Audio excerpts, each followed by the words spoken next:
ಇವನಾರವ ಈಗಾಗಲೇ ಈ ಕಾರ್ಯಕ್ರಮದ ಎಲ್ಲ ಮಗ್ಗಲುಗಳನ್ನು ಹೇಳ್ಯಾರ. ಅಧ್ಯಕ್ಷರು ಹೇಳಿದಾರ, ನಮ್ಮ ಕುಮಾರಣ್ಣವ್ರು ಹೇಳಿದಾರ, ಮಲಗೊಂಡವ್ರು ಹೇಳಿದಾರ. ಆಗಲೇ ಪೂಜ್ಯರು ಬಹಳ ಚಲೋ ಮಾತುಗಳನ್ನು ಹೇಳ್ಯಾರ. ಬಹುಶಃ ಈ ಗ್ರಾಮಕ್ಕೆ ನಾನು ಹೊಸಬಲ್ಲ. ಈ ವೇದಿಕೆಯನ್ನ 10 ವರ್ಷ ಇಲ್ಲಿ ಕಮಾಯಿ ಕಡ್ದೀವಿ. ನಮಗೂ ಗೊತ್ತದ, ನಮ್ಮ ನೀರ ನಿಮಗ್ ಗೊತ್ತದ, ನಿಮ್ಮ ನೀರ ನನಗ್ ಗೊತ್ತದ. ಏನು ನಾನು ಇವತ್ತೇ ಹೊಸದಾಗಿ ಬಂದಿಲ್ಲ. ಆದ್ರೆ ಒಟ್ಟಿನ ಮೇಲೆ ಎಂದೋ ಆಗಬೇಕಾಗಿತ್ತು. ಯಾರ ಮನೆಗರೆ ಊರಿ ಗುರುಪಾದಪ್ಪ ಅಂತಾರೆ, ಆದ್ರೆ ಕೆಲಸ ಆಗಲಿಲ್ಲ. ಯಾಕೋ ಅದೇನು ದೈವಿಚ್ಛೆ ಇತ್ತು ಅಥವಾ ಗುರುಪಾದಪ್ಪನ ಸಂಕಲ್ಪನ ಇತ್ತು. ಕಾರ್ಯಗಳು ಬಹಳ ವಿಳಂಬ ವಿಳಂಬ ವಿಳಂಬ. ಏನು ಮಾಡೋದು, ಪುರಾಣ ಪುಣ್ಯಕಥೆ ಅಟ್ಟಕ್ಕೆ ಸೀಮಿತ ಆಗಿತ್ತು ಈ ಜಾತ್ರೆ. ನಾನಾಗಲೇ ಮಲ್ಗೊಂಡವ್ರನ್ನ ಇರುವಾಗಲೇ ಪುರಾಣ ಒಂದು ಪುಸ್ತಕವನ್ನು ಪ್ರಿಂಟ್ ಮಾಡಿದೆ. ಅಲ್ಲಿನ ಮತ್ತೆ ಯಾವ ವಿಧಾಯಕ ಕಾರ್ಯಕ್ರಮಗಳನ್ನು ಇಲ್ಲಿ ನಡೆಯಲಿಕ್ಕೆ ಆಗಲಿಲ್ಲ. ಕಾರಣ ಅದಾದ ಮೇಲೆ ನಮ್ಮ ಜಗದೇವ ಮಲ್ಲಿಗಮ್ಮ ಸ್ವಾಮಿಗಳು ಬಂದು ಅವರಿಂದಲೂ ಹಲವಾರು ಯೋಚನೆಗಳನ್ನು ಕೇಳಿದೆವು. ಆದ್ರೆ ಏನೋ ಒಂದು ಮಾಡಿರಿ ಅಂದ್ರೆ ಬಿಜಾಪುರ ಜನ ಹಿಂಗ ಅಂತ ಕಟ್ಟಿದ್ರ ಗೋಳ ಗುಂಟಾನೆ ಕೊಡ್ತಾರಂತ.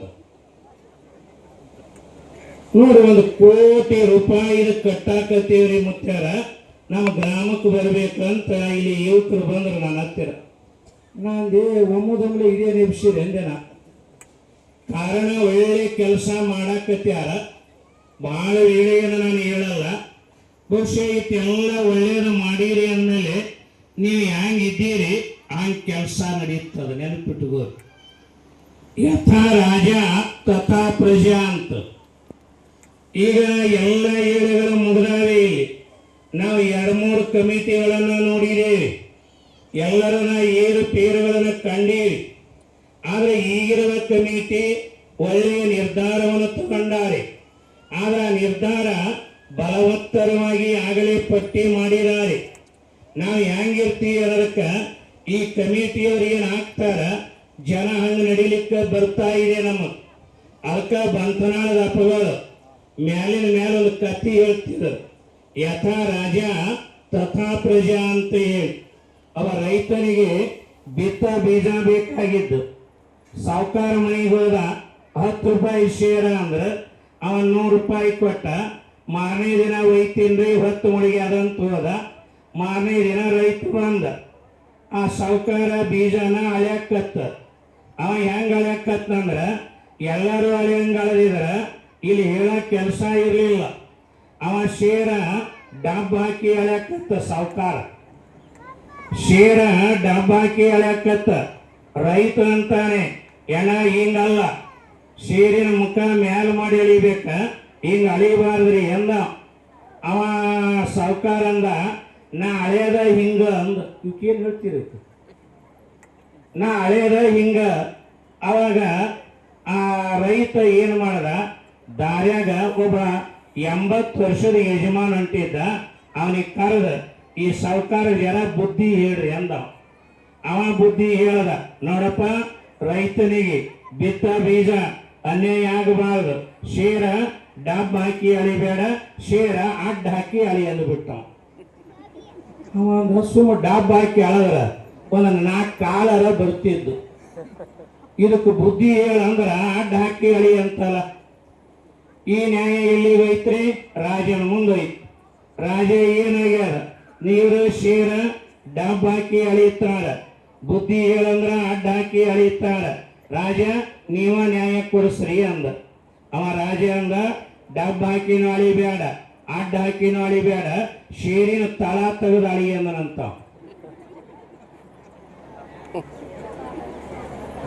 ಯಥಾ ರಾಜ ತಥಾ ಪ್ರಜಾ.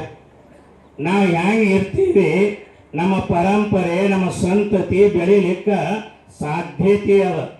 ಅದಕ್ಕೆ ಈ ಗುಂದಗಿ ಗ್ರಾಮ ಎಲ್ಲರೂ ಈ ಗುರುಪಾದಪ್ಪನ ಮೇಲೆ ಹೆಂಗದ ಅಂದ್ರೆ, ನೀವು ಒಮ್ಮಲೆ ಇಡೀ ಊರು ಜನ ನೀವು ಬರ್ರಿ ಅಂದ್ರೆ ಬರುವಂತ ಭಾವ ನಿಮ್ಮಲ್ಲಿ ಅದ, ನನಗೆ ಗೊತ್ತದ.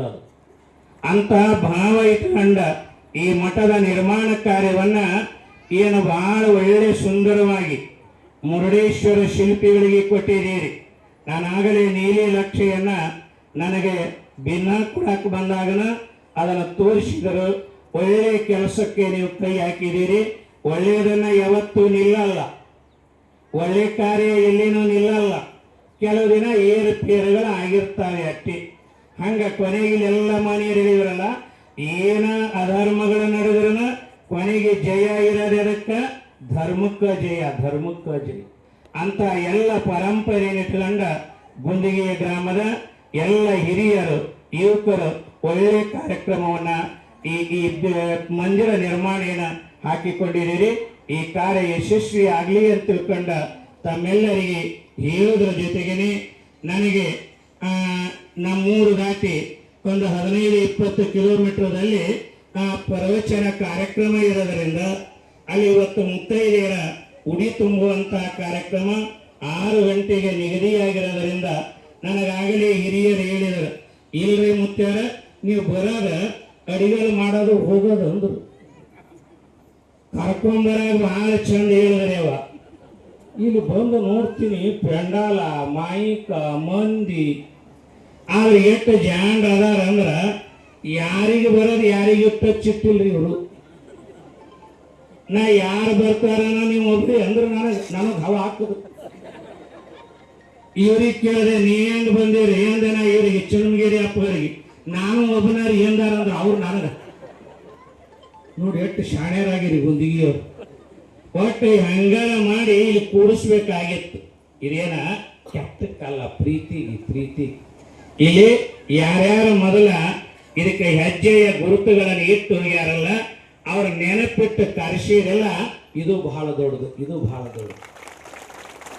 ಯಾವ ಮನುಷ್ಯ ಸಮಾಜದೊಳಗ ಮರೀಬಾರದು, ಒಳ್ಳೆಯದನ್ನ ಯಾವತ್ತೂ ಮನುಷ್ಯ ಮರೀಬಾರದು. ಯಾರು ಒಳ್ಳೆಯದನ್ನ ಮಾಡಿರ್ತಾರೆ ಅವರು ಮುಂದೊಂದು ದಿನ ಇತಿಹಾಸವಾಗಿ ಉಳಿಯುತ್ತಾರೆ. ನಮಗೆ ಆ ಪರಂಪರೆ ಇಡೀ ಗುಂದಿಗೆಯ ದೈವ ತಾವೆಲ್ಲ ಮಾಡ್ತಾ ಇದ್ದೀರಿ ಅನ್ನುವಂತಹ ಮಾತನ್ನ ಹೇಳಿ ಅನಿವಾರ್ಯವಾಗಿ ಕಾರ್ಯಕ್ರಮಗಳಿಂದ ಅವರು ಚಿಂಚಣಿಸಕ್ಕೆ ಹೋಗ್ಬೇಕಾಗ್ಯದ. ಕಲಬುರಗಿ ಆ ಕಡೆ 20 ಕಿಲೋಮೀಟರ್, ಅಲ್ಲೊಂದು ಭವ್ಯ ಪಟ್ಟಾಧಿಕಾರಿ ಕಾರ್ಯಕ್ರಮ ಇರೋದ್ರಿಂದ ಅವ್ರು ಅಲ್ಲಿ ಹೋಗ್ಬೇಕಾಗ್ಯದ. ನಾನು ಬೇರೆ ಕಡೆ ಕಾರ್ಯಕ್ರಮ ಪೂರ್ವ ನಿಗದಿಯಾಗಿರೋದ್ರಿಂದ ಇದು ಹೆಂಗಾಗ್ಯದ ಅಂದ್ರ 12 ವರ್ಷದ ಮೊದಲ ನಾ ಸುರಗಿಹಳ್ಳಿ ಒಳಗೆ ಕಾರ್ಯಕ್ರಮದಾಗಿದ್ದೆ. ಅವಾಗ 12 ಅಂದ್ರ 13ಗೆ 12 ಇತ್ತು. ಮುಂಜಾನೆ 9ಕ್ಕೆ ಬರ್ರಿ ಅಂದ್ರ, ಆಮೇಲೆ 11ಕ್ಕೆ ಬಂದ್ರಿ ಅಂದ್ರ, ಆಮೇಲೆ ಮುತ್ತಿರ ಊಟ ಮಾಡೇ ಬಂದ್ಬಿಡ್ರಿ ಅಂದ್ರೆ ನನಗ ಬಹಳ ಚಲೋ ಹೇಳೋದು ಹೇಳಕ್.